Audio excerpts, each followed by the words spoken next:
السلام عليكم ورحمة الله تعالى وبركاته. مرحبا بأعزائي الطلبة والطالبات في حصة جديدة سأشارككم فيها موضوعا خاص بمادة الفيزياء والذي يتعلق بالحركة يعني لو موفمون، وكاين تمرين آخر يتعلق بمادة الكيمياء أي الموديل دو لاتوم أو نموذج الذرة. إذن فهو تمرين مقترح كاستعداد للفرض المحروس المقبل عندكم إن شاء الله.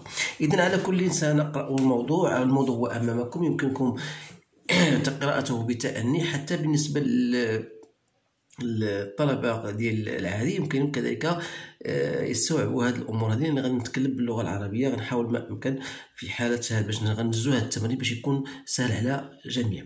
إذن on enregistre les positions occupées par un point M d'un solide en mouvement sur une table à coussin d'air pendant des intervalles de temps égaux à taux égal à 40 millisecondes. On obtient l'enregistrement suivant. Vous le voyez devant vous. Donc, première question, quelle est la nature du mouvement du point M justifié? Calculer la valeur de la vitesse moyenne de M entre les points M1 et M4. Calculer la valeur de la vitesse instantanée au point M1 et M2. Représenter le vecteur vitesse V2 en choisissant l'échelle 0,25 mètres par seconde, ça donne 1 cm.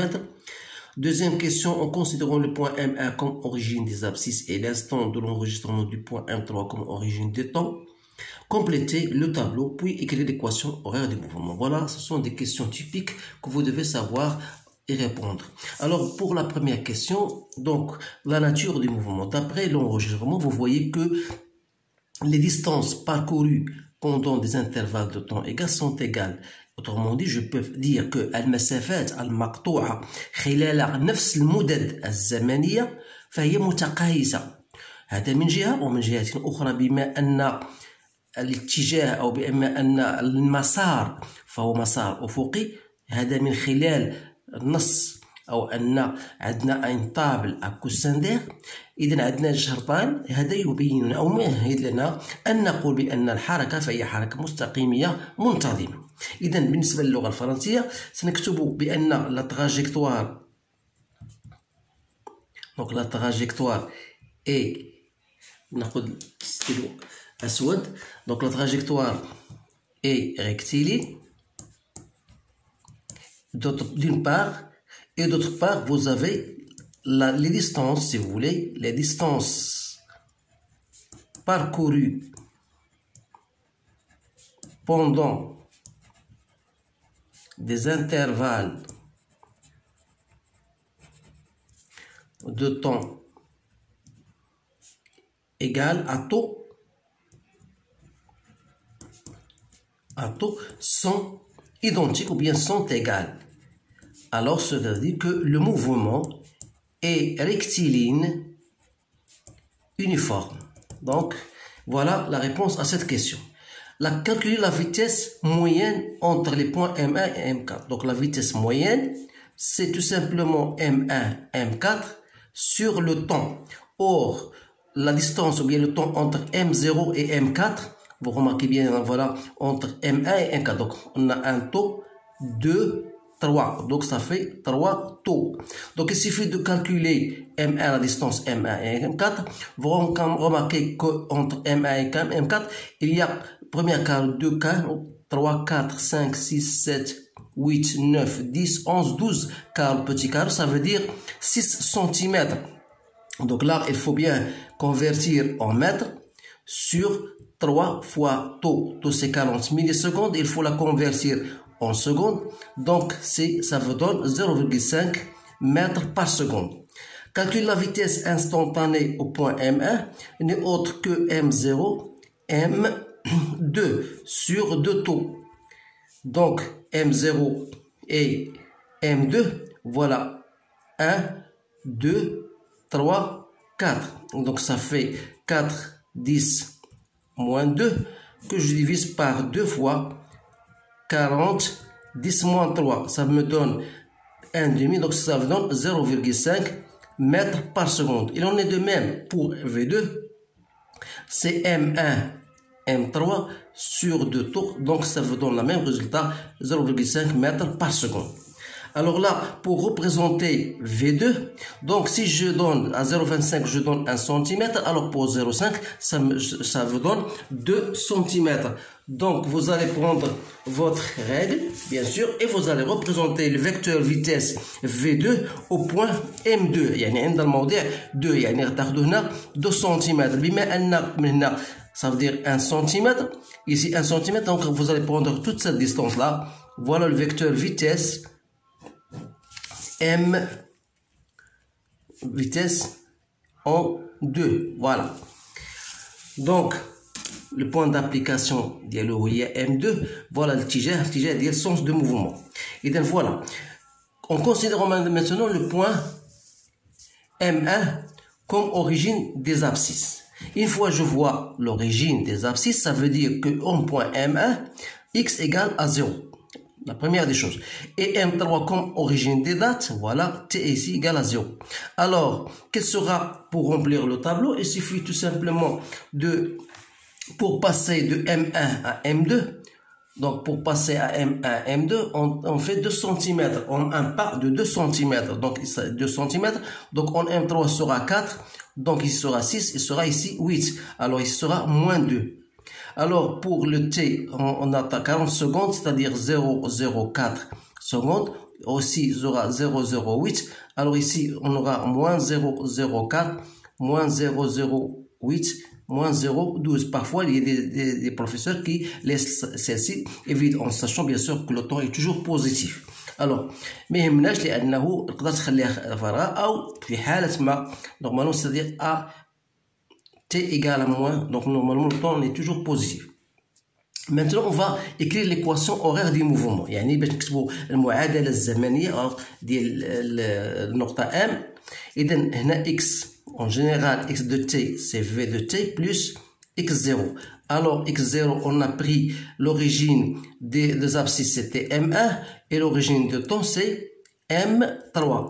Donc M1 M3 c'est 4 cm. Donc c'est 0,04 mètres.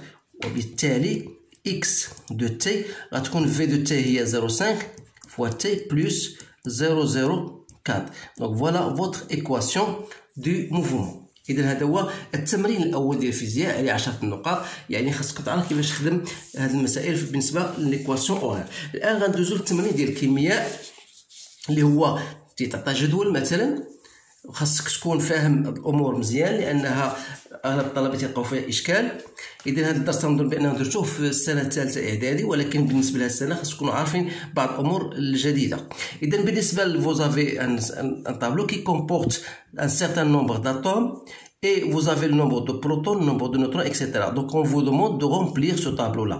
Alors pour l'atome d'oxygène, le nombre de protons il est considéré parce que vous savez bien que si je vous donne un rappel, vous savez qu'un atome X quelconque, il a un nombre Z et un nombre A. Z, c'est quoi? C'est le nombre de protons, qui est le nombre d'électrons, et A, c'est le nombre de masse. Il ne faut pas oublier que A égale à Z plus N. C'est-à-dire N, c'est le nombre de neutrons, qui sera égal à A moins Z. Alors là, il faut bien apprendre ces relations-là pour répondre à ces questions-là. Donc, le nombre de protons pour l'oxygène est égal à 8. Voilà. Et le nombre de neutrons est égal à moins Z, c'est-à-dire 16 moins 8. Donc, c'est 8. Le nombre de nucléons, c'est le nombre de masse qui est égal à 16. Donc, le nombre d'électrons, c'est aussi le nombre de protons. Et la structure électronique, donc c'est K, L, M. Pourquoi? Parce que ici ça comporte 2, ça comporte 8, ça fait 10, et on a 16, donc il reste M6. Donc la charge totale d'un atome c'est toujours égal à 0. Donc l'atome toujours la charge de là égale à 0. Donc pour le carbone, on a le nombre de protons égal à 6, et le nombre de neutrons c'est bien égal à 6, 12 moins 6. Le nombre de nucléons, c'est 12. Le nombre des électrons, c'est 6. Alors, il reste K2, L4. Ici, on vous a donné le nombre de protons. Donc, le nombre de protons et le nombre de neutrons. Donc, on vous demande de chercher le nombre de nucléons. Vous savez que le nombre de nucléons, c'est tout simplement 6 plus 8. C'est le nombre de protons plus le nombre de neutrons. Donc, c'est bien 14. Donc, le nombre des électrons, c'est aussi le nombre de protons, c'est-à-dire 6. Alors, qu'est-ce qu'on va faire? Donc, bien sûr, vous avez le nombre de protons, c'est toujours le même. Le nombre des électrons, c'est aussi le même. Donc, c'est un isotope. Donc, c'est pour cette raison-là qu'on vous a demandé le nombre de... Donc, ici, ça sera 6. Mais le nombre ici de nucléons, c'est 14. Voilà, j'écris la formule de l'atome. Donc, toujours, on aura K2L. Le nombre de protons, ici, le nombre des électrons, c'est combien? C'est 6. Donc, voilà. Donc, ensuite, donc la charge, on a dit c'est 0. Pour le sodium, Na+, donc ça veut dire il a libéré un proton, et puisque le nombre des électrons est égal à 10, c'est-à-dire 11, c'est-à-dire le nombre d'électrons initial, ça sera égal à 11. Donc le nombre de protons, c'est égal à 11. Voilà. Le nombre de nucléons, c'est 23 moins 11, ça fait 12. Donc le nombre de nucléons, c'est toujours 23. Donc la structure électronique sera c'est K2L8. Voilà. Et la charge sera 1. La charge de c'est 1 plus 1E. لأن عندنا plus واحد donc c'est 1E. بالنسبة لهنا vous avez le nombre d'électrons, c'est 18. Et vous avez la charge également 2. C'est-à-dire que l'atome de soufre a gagné 2 électrons. C'est-à-dire que le nombre d'électrons, ou bien le nombre de protons initial dans le noyau, c'était déjà, sera égal à 16. C'est-à-dire ici, il a gagné 2. Donc le nombre de protons, c'est égal à 16. Parce que 18 moins 2, ça fait 16. Alors le nombre de neutrons sera égal à 16. Donc la somme c'est 32. Donc il reste ici la charge, c'est-à-dire on a K, L, M. Donc K c'est 2 et on a 8. Ici sera, ça fait 8, 2 ça fait 10. Donc le nombre des électrons, donc il va gagner, donc il sera 8. C'est bien ça. Donc quels atomes de ce tableau sont isotopes؟ Donc les isotopes d'après la définition des isotopes يعني النظائر هي تلك العناصر الكيميائية أو عفوا الذرات التي لها نفس العدد الذري ولكن تختلف فقط من حيث عدد نويداتها أي nombre de masse. C'est-à-dire donc les isotopes ce sont des atomes qui ont la même charge, le même numéro atomique Z, mais qui se diffèrent uniquement en ce qui concerne le nombre de nucléons. Alors, donc, vous remarquez bien que le carbone 14 et le carbone 12. Donc, vous voyez qu'ils ont le même numéro atomique. Donc, on a le carbone 6, 12 et le carbone 6, 14. Ce sont des isotopes. Maintenant, on va passer à autre chose. Le symbole de l'élément chimique de bismuth est Bi. Le noyau de son atome est constitué de 900 nucléons. Donc, qui dit 900 nucléons, ça veut dire que A égale à 209. Ça, c'est le nombre Z plus le nombre des neutrons. Alors, et sa charge, la charge du noyau. Donc, la charge du noyau, vous savez qu'est égale à plus Z fois E. Donc, de là, ça nous permet de déterminer Z, c'est Q sur E. Donc, vous faites votre calcul. Moi, j'ai trouvé que Q Z sur E égale à 83, donc on va prendre 83. Donc, déterminer le numéro atomique de l'atome. On donne le symbole. Donc, alors, le symbole, je mets ici Z et je mets A, c'est-à-dire BI, donc 83 et 209.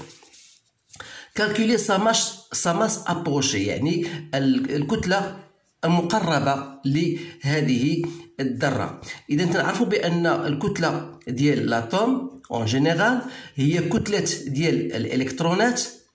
عندنا واحد العدد اللي هو Z، donc Z fois la masse de 5 seul électron plus العدد ديال النيوترونات اللي هو قلنا A moins Z fois la masse du neutron، صافي، plus عندنا لأن الذرة تتكون من إلكترونات ومن ماذا؟ ومن نيوترونات وكذلك من بروتونات. إذا البروتونات عندنا ام اس ام زد ام بروتون. دونك بما أن من خلال النص عطاونا بأن ام دو بروتون إيكال ام دو نيوترون، ça veut dire que la masse atomique égale.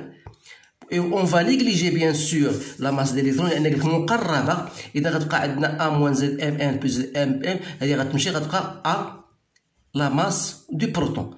Donc هنا غنديرو on néglige la masse des électrons.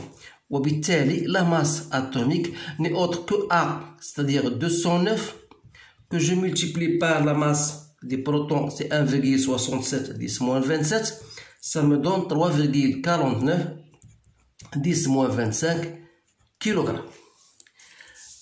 L'an, on va passer le symbole de l'atome chimique phosphore épais. Le noyau est constitué de 15 protons et 16 neutrons. Donnez le symbole de cet atome. Donc le symbole c'est voilà. Ici on met un Z, c'est-à-dire 15. Voilà. Et vous avez ici le nombre de neutrons, c'est 16. On doit lui ajouter le nombre de protons. Ça me donne 31. Voilà le symbole. Alors, la structure électronique de l'ion phosphore. Remarquez bien que vous avez combien? 2 plus 8, ça fait 10. Vous avez 18 électrons. Ça veut dire que cet atome-là, ou bien cet ion, il a gagné 3 électrons. Alors, qui dit gagner, on va mettre 3 moins. Donc, le symbole de, bien sûr, de l'ion phosphore. Voilà la réponse à cette question. قد انهينا هذا الفرض او المقترح بالنسبه للطلبه اللي غادي مقبلين على الفرض المقبل ان شاء الله. اذا اتمنى ان تكونوا قد استفدتم من هذا التمرين. حاولوا تبارطاجوا، اذا كان هناك بعض اخطاء ربما في الكالكول او شي حاجه اعتذر عن ذلك مسبقا. اذا اشكركم على انتباهكم، اتمنى لكم حظا سعيدا، والسلام عليكم ورحمه الله تعالى وبركاته.